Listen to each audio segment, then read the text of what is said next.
মনে জানি অনেক একটা কষ্ট আছে, আমি জানি মনটা এরকম দেখা যাচ্ছে, কিন্তু কি একটা কষ্ট ভাই, বিদেশ বাড়িতে আইলেন মানুষের মনটা ফুর্তি, কষ্ট কিন্তু ভাই, বিদেশ কষ্ট তো আছেই, আর পাশাপাশি দেশের মধ্যে কিভাবে চলে এসেছি, এখন হঠাৎ করে পড়ে গেছি, আসলে এটা নিয়ে মানে একটু খুব মানে ইয়া লাগে আর কি, খুব প্যারাশানিতে আছে আর কি।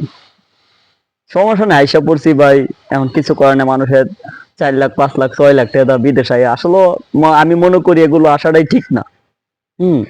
দেশের মধ্যে একটা কিছু করাটাই আমি মনে করি সঠিক, আর বিশেষ করে মালদ্বীপের অবস্থা ভয়াবহ। মানুষ আইসা শুধু শুধু পাও আসে ঠিক, কিন্তু আইসা কোনো কিছু করতে পারে না, বুঝছেন?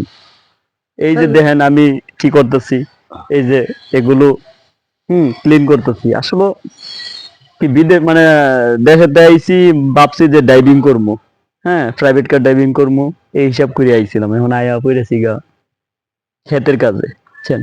এই আর দেখ কি। ভাই, করতে দেখেন, করতে করতে মানুষ হয় না, যে কোনো জিনিস কর্ম করতে করতে আস্তে আস্তে উঠে উঠবেন।